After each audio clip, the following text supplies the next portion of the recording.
And it is Afternoon Classics here on FM 91. I'm Brad Cresswell, and I have the great pleasure of welcoming 4 different members of Toledo Opera's La Traviata here in the studio. Before I welcome and introduce each of them, I do want to mention that Toledo Opera is presenting Giuseppe Verdi's La Traviata. It's happening Friday at 7:30 p.m. That's April 22nd.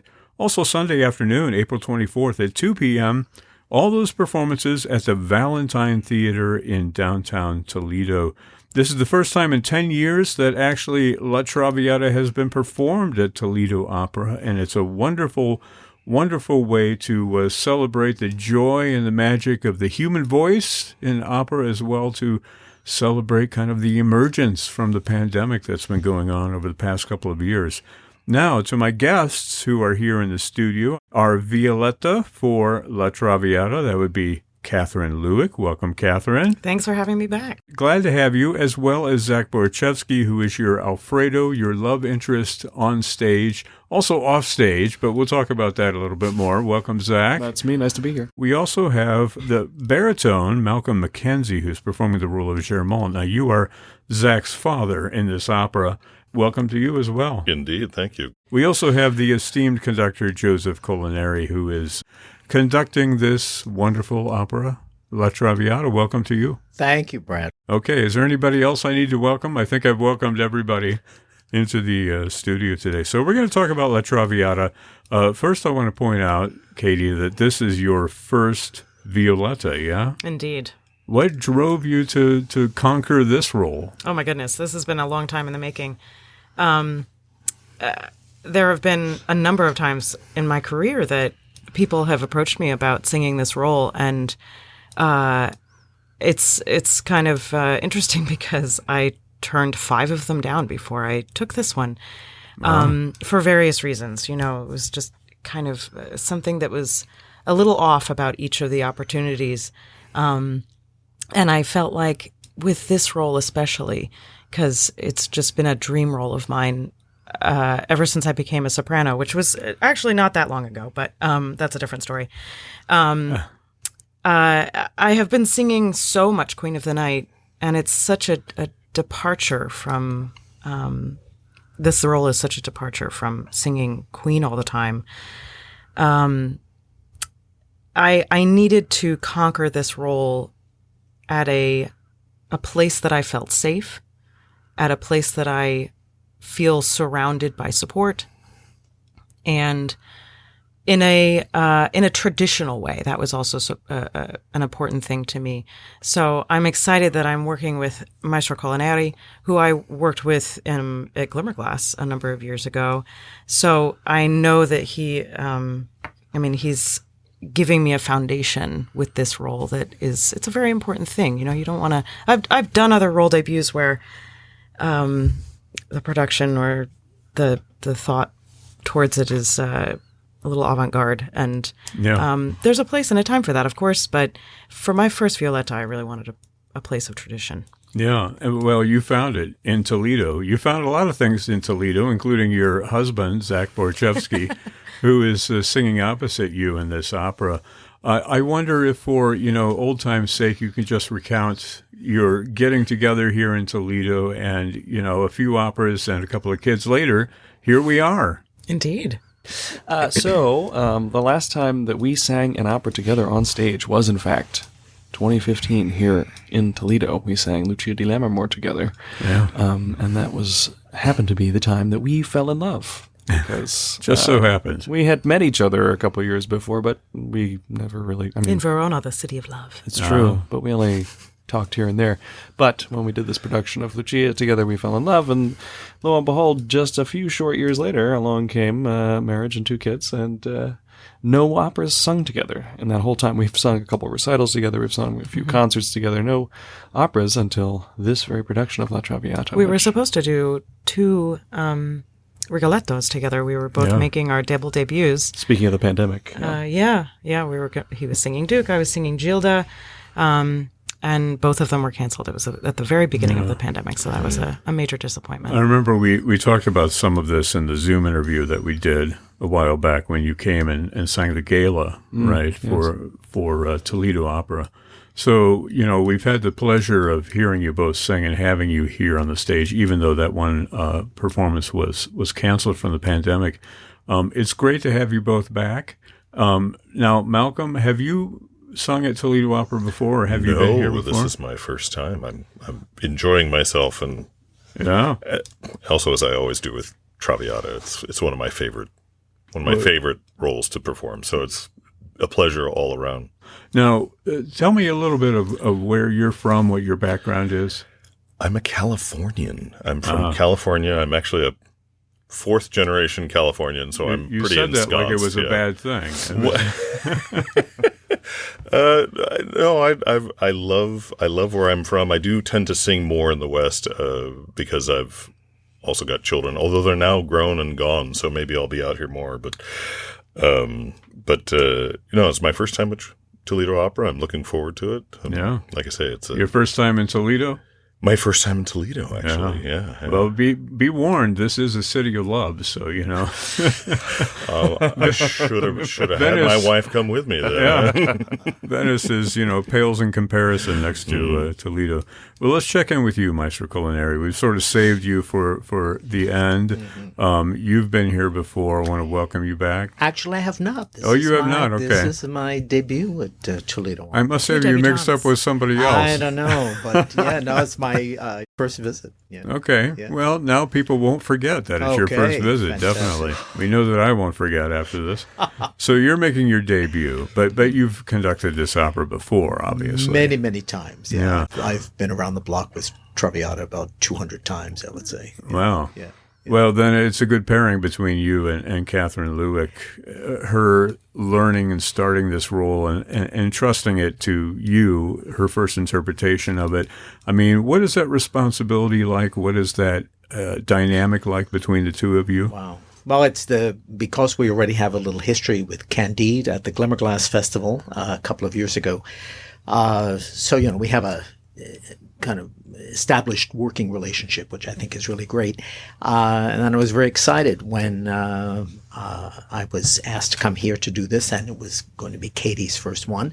And so, every conductor takes a different kind of approach to the piece, but, mine is very much singer-oriented because that's where Verdi was in this middle period at this point. So we've been talking a lot about interpretation of the role, the kind of types of vocal colors we can use. Katie brings a lot of great instincts to the table already, having studied the part. She comes with the part completely learned, and then we talk about other ways maybe to make a phrasing, or she might come to me and say, hey, is there another way we might be able to make this phrase or arc that kind of line? And so we've been in a very happy process now of discovering all of that, and it's great fun because that's really the conductor and singer need to link very closely together to be able to do something that's really special, and I think that's what we'll have here.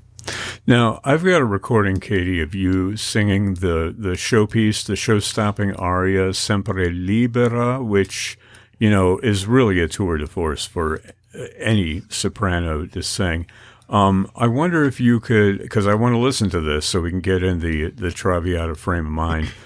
Tell us a little bit about this aria. Put it in context for us, kind of introduce it for us. And is this something that you sang before, or did you work on the aria as part of learning the role? I really didn't start working on any of the role until I knew that I had one in my sights. So I had really lightly worked on the aria a number of years ago, and then put it away because I thought this is just not quite this.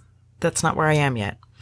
And then I took it back out when Toledo asked me to do this role, and I recorded it. This is actually the recording that you're going to play. It was actually recorded 6 weeks after the birth of my son, who is now 9 months old. So this was not that long ago. But the aria comes at the end of Act 1, after she's what she thinks is her first meeting with Alfredo. But of course, he's been coming to her bedside. She's been ill and pretty much unconscious. So she doesn't know that he's been visiting every day. But he has just professed his love to her, and this comes as a great shock to her because the world that she lives in, love, to use that term is really almost for show. It's not a deep, when you say, I'm in love with this person, he says, I'm in love with you. And she is a courtesan. She, if you think of sort of modern film adaptations of this story, Nicole Kidman as the role of Violetta in Moulin Rouge, which Zach showed me actually several years ago. It was one of the first movies that we watched together as a couple. And it kind of furthered my obsession with this opera and this role because she is so cool. She is so wise to the world, even though she's quite young.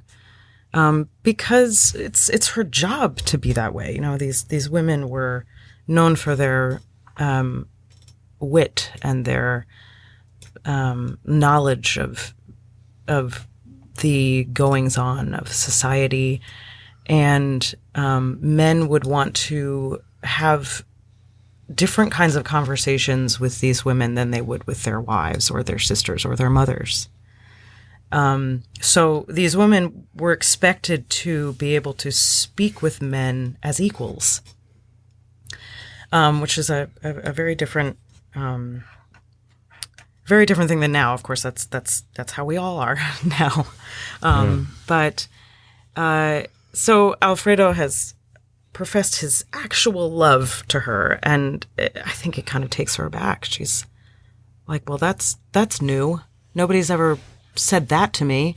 People have wanted me around them for other reasons, but certainly not actual love.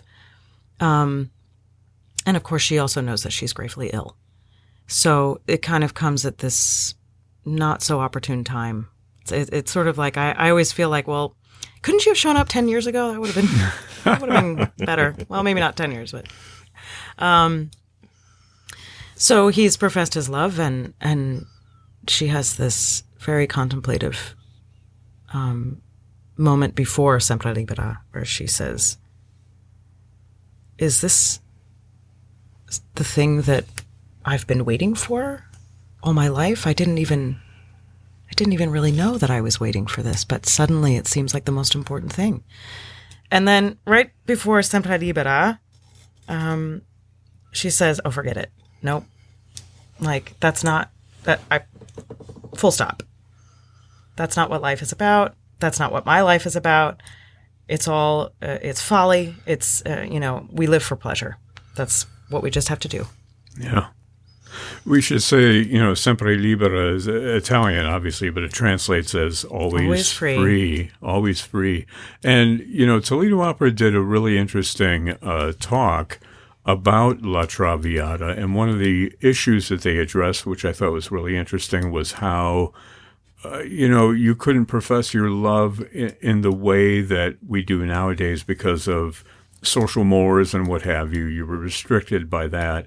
And it draws an analogy between how people approached romantic love in the 21st century with the pandemic and how that was sort of putting the shackles on everybody as well. It's an interesting thought. But it's obvious that you put a lot of thought into this character. And we've been talking about this aria, but we should listen to it. I want to just play it here, and I'll take your microphones out, but we'll listen to it together, and then we can talk about it afterwards. Of course, you're here, so, we're going to talk about how great it is, right? No, I have listened to it, and I can tell you that it's pretty great. I think it's worth saying that I think that sort of undercurrent, you talked about how the direct translation of Sempre Libera is always free. Mm-hmm. And yet the way that I interpret it is the opposite of that. She is trying to convince herself that that's the way to live, but actually what she wants is the opposite. She'd rather belong to Alfredo. Nice. Okay. This is Kathryn Lewek singing the role of Violetta, the aria Sempre Libera, recorded from the luncheon at the Metropolitan Opera for the Guild Luncheon. And the pianist here is Craig Ketter. Music by Giuseppe Verdi here on FM 91.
Microphone so we can applaud now. Woo! Because we need to definitely applaud you for that. I mean, that was just fantastic. A lot of people say, the role of Violetta takes several different sopranos, and all of them are on display in that particular aria that you just sang. I mean, what was the process for you? Is this the kind of thing you have to get into your voice, or did you find a proclivity for it from the beginning? I mean, what's the process of getting to where it is now?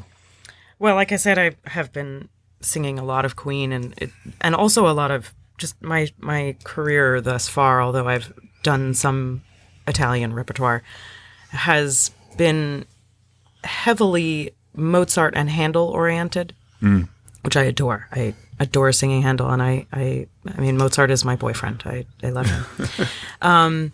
But I knew going into this that singing Violetta was going to require me to access a different set of colors. And instead of trying to identify those with adjectives, I instead tried to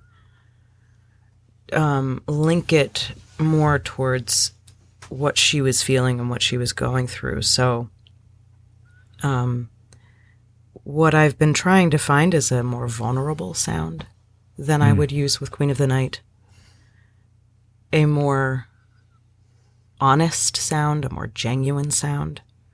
And I am very, very lucky that my teacher of a long time, over a decade, Diana Sohiero, she's one of the greatest Violettas in the history of this role.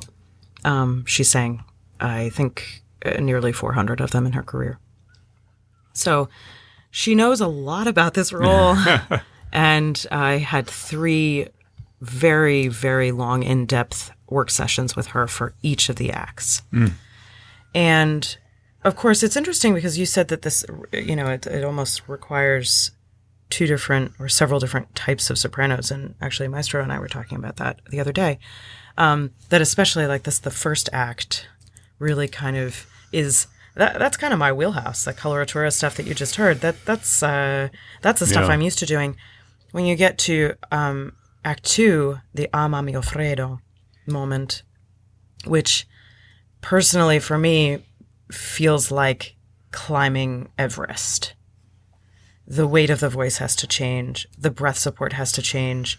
And to sing such an emotionally heated and open, vulnerable, genuine moment for her, where she's just, feeling all of the feelings.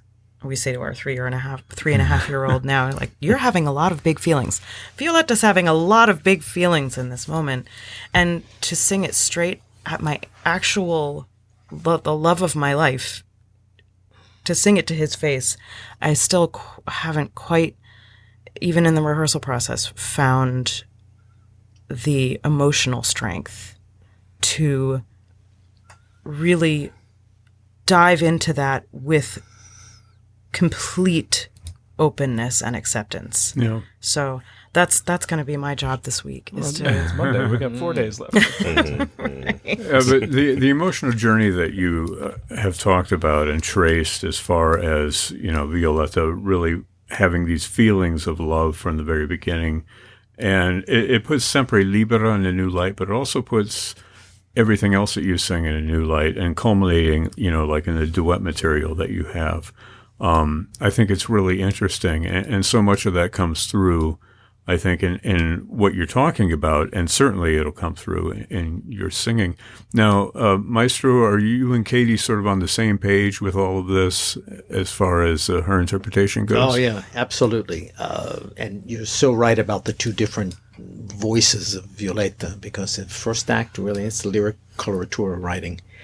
As soon as you get to Act 2, the big duet with Germont, Dite alla giovane, it's all middle voice. It's all lyric kind of singing. Even the final aria, Addio del passato, also another lyric piece. Doesn't go very high. No. I say just A's, but still, they have to be, what the Italians call. That's soprano number 2. Exactly. A fil di voce, a thread of voice, because, Verdi is coloring her in a way and writing for the voice. And, it's a woman who's dying at the end of her life. And, what kind of a sound is that? What kind of expression is that? So really it's multiple, it's a split personality kind of role in that way, which makes it difficult. And therefore the role is not for every soprano, but we're very lucky we have Katie with us, who can do all of these colors and all of these parts of the voice work individually and then also as a unity, I think, because it's still one person, you know what I mean?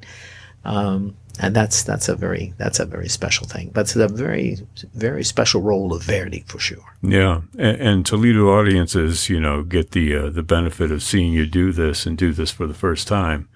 It's a wonderful opportunity for all of us to enjoy and appreciate the opera. Now, let's talk with the father and son here. You guys have been sitting there very patiently while I talk with your colleagues, but Zach Borichevsky is playing the love interest, obviously. The Alfredo is the name of the character. And Germont is played by you, Malcolm. You are the father.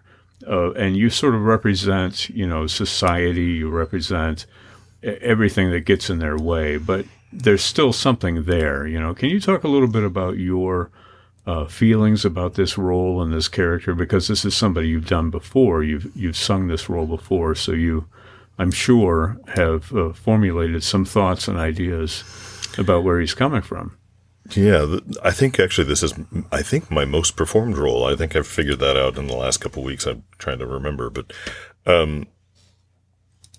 this role is particularly meaningful to me. I'm a father of 2 daughters, and there's a thing in Verdi where he lost his children at very young ages, and he, throughout the rest of his career, and he wrote until he was 88 or whatever, he created these relationships, these father-daughter relationships in all of his pieces, essentially. And I love that connection. Even though he was reaching for it in his real life, he didn't really have it, but he was reaching for it. And this particular relationship in this opera, it's a father-daughter relationship and a father-son relationship, in that I am, of course, the father of Alfredo, and I'm looking out for him. And in doing so, I'm looking out for his actual daughter as well, to try and remove the shame that this relationship with Violetta has brought on the family so that she can get married. That's the practical side of it. But the emotional side of it, and what happens in this fantastic duet that we were just talking about in the second act, is he comes to Violetta's country house to basically break them up. And he walks into the scene thinking that he's going to be dealing with, well, a courtesan, essentially a harlot, shall we say. And he leaves the scene with a new daughter. In this scene, the longest, as you've pointed out, Maestro, right, the longest duet in Verdi, he is convinced not only that she's not what he thought she was, but rather she is actually someone that he needs to protect. And we see that later on in the opera, where he compromises his entire position with regard to his other daughter's marriage and everything, defending her. And in the end, gives in to their relationship and endorses their relationship, albeit too late. Yeah. But it's a fantastic transformation that very few, I think, stage characters of any type get to go through, where we have this hardened individual at the beginning who's all about social norms and all about his family's honor, which he brings up absolutely directly in the aria with his son. If you have any honor left, you know. And yet, the voice of honor. And yet, what he actually does is he takes on this character of Violetta and he embraces her as a daughter. She asks, and he does. Mm-hmm. It's in the score. I've had directors tell me, well, no, they wouldn't really do that. Well, no, it's right there. It's right there. And he begins to, at that point, she convinces him in, how long is that duet? 12 minutes long? In 12 minutes, he goes from where he starts out, and then by 12 minutes later, he's defending her like she's his own daughter. But in opera time, that's a long time. It is a long time, yes, of course. Yeah. Feels like about 3 hours. As the father of 2 grown daughters, I have 2 out-of-the-house daughters, this particular portion of this opera, and I guess by extension the entire opera, has come to be more and more meaningful. When I first did this opera, I think my eldest was 2. I think when I first did this, and so I kind of had an idea of what was in Verdi's wasn't head. Quite out of the house yet. No, but now they're both grown and off, and I find my affinity to this character has only grown with time, and I don't know how many other parts are like that. I don't know. I mean, it's so you grow into it and it becomes part of you, and as a result, I'm so pleased to be sharing Katie's first one with her, because you only get to sing your first Traviata once, and it's a pleasure and to be part of that. It's just a pleasure. So that's great. I feel like we need to applaud again for that. And there's phenomenal complexity too. You mentioned Germont and Violetta have by Verdi's middle period, which this falls in. So if you great. compare this to one of the early father-daughter operas like Nabucco, Abigail and Nabucco, this is very black and white. A daughter who does not do well by her father, and the father rejects her, and she dies mad at the end. And Aida as well. They're you can start listing them off. It's amazing. This is the one that I really love to hold on to. It's very complex. The only one that we have to regret, though, is Verdi wanted to set Shakespeare's King Lear, would have been called Re Lear in Italian. And there were sketches that were done, but if we have to have one regret with Verdi, it's that the greatest of all the father-daughter relationships of Lear and Cordelia never got composed. What would that have looked like? Yeah.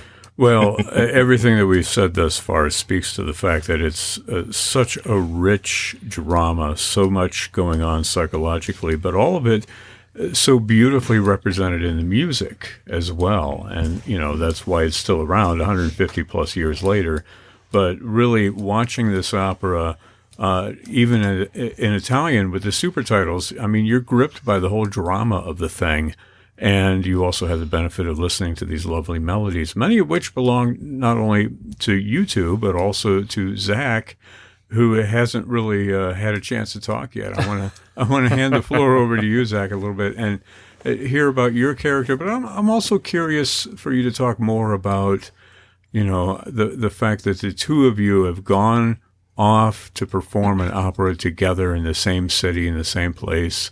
I mean, I know during the pandemic you were often in the same place as well, but this is to be working again. How is it feeling for you at this point? Well, it's great. I remember, I think when we came, when we were in the car on the way home from our first rehearsal together, Katie looked at me and she was like, "This is fun.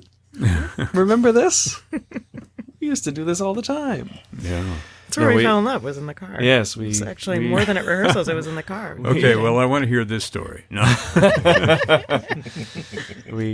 Was that a rental car? Or yeah. We drove to and from the rehearsals a few times in both Charlotte in North Carolina. and Toledo. Yeah, it was a double production we between. were doing Lucia. Charlotte but yeah, so this role, I mean, I've done this role probably the most of any other role I've done. Probably not as many times as Malcolm, but I had a lot of performances in England when I did it at the Glyndebourne Festival, because we did it both at the festival and on the tour, and the tour has a ton of performances in a lot of different cities. So I've done it quite a few times now, and the thing that I think was too present in my previous interpretations that I think I'm subsuming a little bit more is the nerdiness of Alfredo. I think he is, because he's a tenor after all. Well, we're putting him in this socially awkward place. He is an outsider in the Parisian society of high courtesan. We've talked about how he's probably Malcolm. Probably Germont Père has made some money in a middle-class way, and so he's well off now, but he's not titled. Alfredo's the only character in the party scene who's not titled, who's a man. And so he is an outsider, and he's unfamiliar with what's going on. But he's not necessarily personally very awkward and nerdy. And that several of the productions that I've been in so far have been like creating Alfredo as a borderline sort of autistic character. And I just think I'm glad to be in a place where we can make it a little bit more sensible that Violetta falls in love with him. Because it's not to say that, autistic people can't be fallen in love with, but to explain the initial immediate attraction and the depth of feeling that comes right away out of him, I don't know. I think it makes more sense if he is a sort of normal person in the world who just is struck by love and driven to produce these melodies that you're talking about of that come back in her aria after our initial duet, when I initially sort of declare the importance of love and how I'm in love. That comes back with her. And yeah, the wonderful thing about Verdi, and the wonderful thing about opera in general, is the imbuing of emotion through nonverbal means. In this case, fantastic melodies. In many other cases, fantastic harmonies. In many other cases, disharmony, dissonance. That's what opera's all about, and it's a wonderful privilege to be able to sing it every time. Now, I have a couple. One is a comment and one is a question. The comment was, you put me in mind of this when you were talking about things that were important in society back at the time. So if you loved Bridgerton, you'll love Traviata, yes, right? Come on. That's one thing. Outlander, too, right? And, all of those period dramas. I mean, Traviata, you talked to Katie about this being a very traditional kind of production. Well, it's a period drama, really, with fantastic music, a wonderful opportunity. The other thing I was going to ask, the whole enchilada, as they say, is there. Now, let me ask you, Zach and Katie, you're a married couple. You have this obviously personal relationship, but how do you interact professionally? I mean, do you sort of bounce ideas and thoughts off of each other, or do you just say, you get in the car and that's it, no more shop talk until the next day? I mean, how does that work for you? When I learned this opera for the first time, it was at school at the Academy of Vocal Arts in Philadelphia, and I learned it from the maestro MacKenzie there, who is very old school and very relentless in his attention to detail. And so when I've gone through all these various different productions of it, I've always had him in my mind. And thankfully, this past few months, in January, I guess, he was free enough to give some time to coach Katie on it as well. So we went to Philadelphia and coached it together, and we went through the whole opera with him on 3 days. And you can talk about whether you liked it. I thought it was good. Yeah, well, I mean, I was talking earlier about how it was really important to me to work with sort of a traditional crowd, and I feel really fortunate that Maestro Colaneri agreed to do this, and Marc Versat is also a traditionalist when it comes to staging, and of course he doesn't like that word. He doesn't like the word staging. It's like likes it to be organically grown, and to be surrounded on either side here, even in the studio, with my husband Zach on one side and Malcolm on the other side. I have surrounded myself either by choice or by other people's choices with a whole bunch of people who have done this piece so many times they've lost count. And I think that is the best possible way for me to debut an iconic role such as this, and not just iconic, but it's very important. It's a very important role in the repertoire of opera. And I hope that I sing many, many more of them. And I wanted to be sure, like you said, you only debut your first Traviata once. Well, also, you only learn it for the first time once. And I think everybody who has ever, I'm speaking to the young singers out there, anybody who is learning arias for the first time in their school setting, you're going to carry those habits that you're creating now throughout your career. I learned Regnava nel Silenzio from Lucia di Lammermoor in college. It was actually one of the first soprano arias that I worked seriously on. And when I finally debuted that role in 2015, I found that the habits that I had made in that one aria were so frustrating, because I was trying to break these bad habits that I'd made as a student when I learned that aria, compared to Il Dolce Suono, which is the mad scene at the end. It actually was so much fundamentally easier for me to sing than the aria, which should in theory be easier than the mad scene at the end of the opera. So that was one of the major reasons that I didn't want to do this role too soon. And I wanted to surround myself with the right people when I was learning it, because I want to do it right. Yeah. So Maestro Colaneri and Maestro MacKenzie, both of them have brought that same flavor, that come scritto, how it's written, what is on the page. Just yesterday, Maestro Colaneri just kind of saunters into our little moment of kind of hashing out this, where are you going to be and where am I going to be, and, all this stuff. And Maestro comes up and very quietly with the score just kind of leans over to both of us and says, "It's really interesting. This is not a mountain I'm going to die on. This is these quarter notes and these eighth notes here that I'm seeing on the page. But I'm just seeing that, every time you ask a question, it's with an eighth note. And when you answer the question, it's with a quarter note. Just something to think about." That level of detail in a score like this can really elevate the quality of the performance.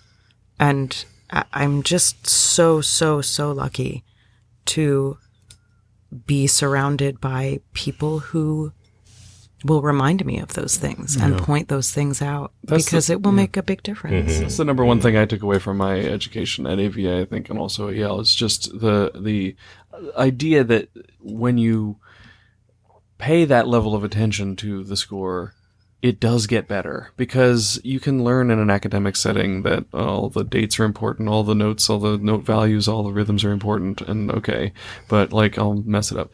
But when you like experience it with world-class musicians, as I did when I was in advanced levels of school, that's when you figure out that when you do all those details correctly, it is the best. And not only is it the best, but anyone can tell that it's the best. You don't have to be a graduate level student in opera to appreciate the difference in quality between somebody who's paid attention to the detail and has motivated every detail of the music with the specific intention, than somebody who's just sort of singing along. The difference there is apparent to the audience being, people that are just coming in to see the show. They don't have the score memorized. They don't have photographic memories. They're not there, oh, that eighth note is correct. No, the eighth note is correct because it makes sense in the context of the piece, and the intention is there, and that's what it's all about. Well, and you're speaking a little bit to the point that I wanted to make after Katie was talking. It's sort of a two-way street. You have to have somebody who's capable of guiding you in that direction, but you also have to have the goods and the ability to follow those instructions and to participate in that process. And I think all of you obviously have all of those qualities. And, who benefits? But raise my hand here, as well as everybody who goes to see the show. It's a wonderful, wonderful opera, and I predict that it's going to be wonderfully performed.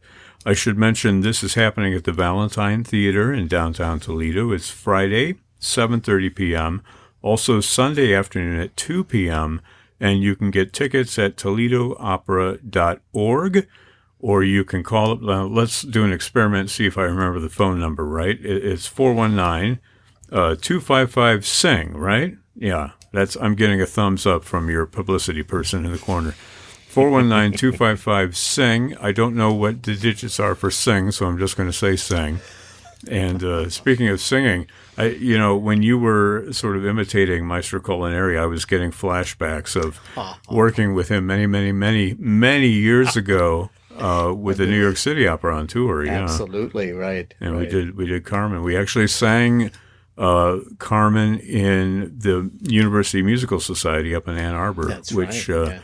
can hear this radio broadcast. So we've come full circle. Absolutely. Now I can die a happy man. Me right? too. It's wonderful when those things come back again. Yeah. You don't die at the end of that opera. It's the other, yeah.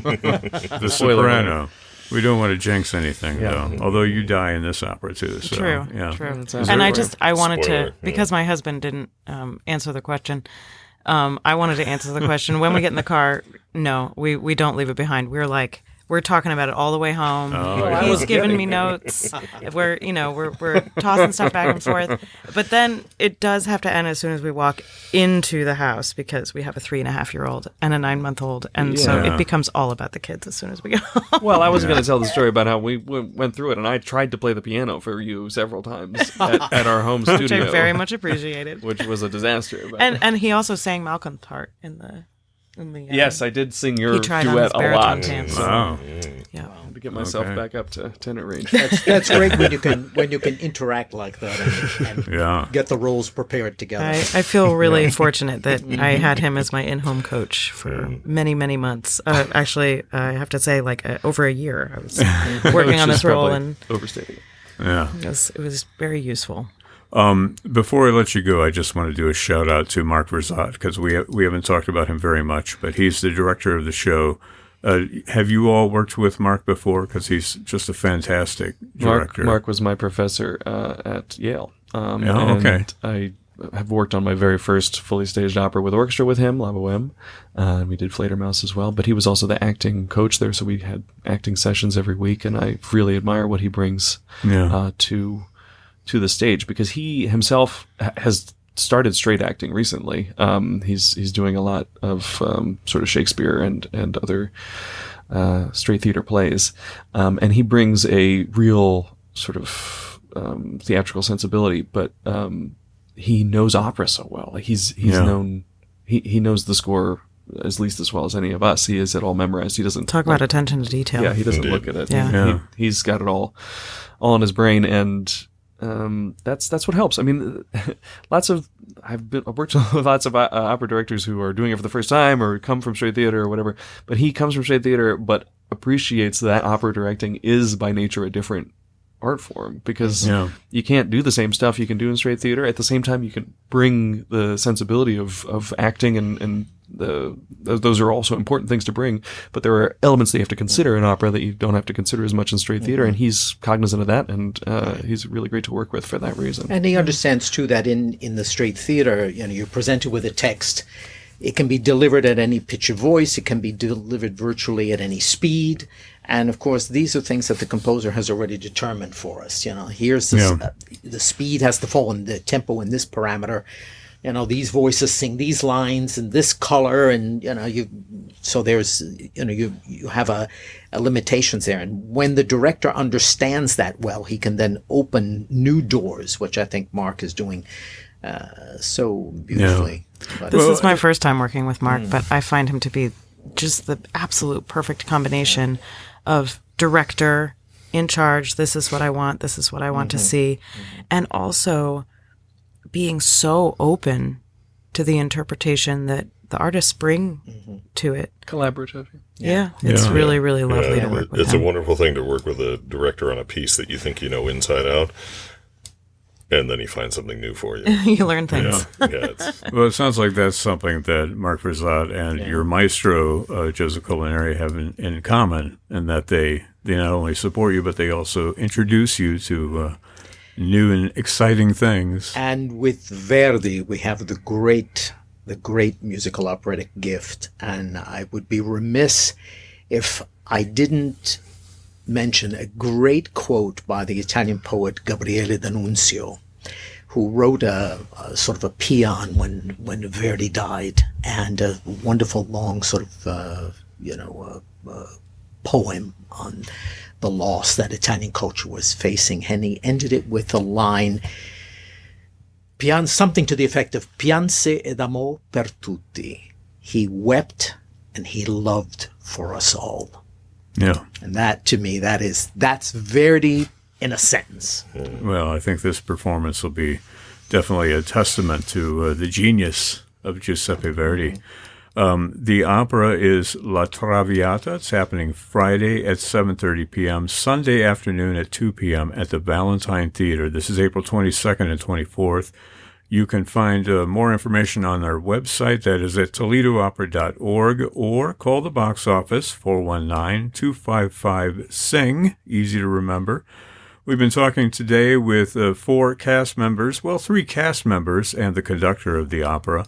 I want to thank Kathryn Lewek, Zach Borichevsky, Malcolm MacKenzie, and our maestro, Joseph Colaneri. Thanks so much for talking with us and lending some insight, some sort of a backstage pass as to what's going on with the production of this opera. Really appreciate that.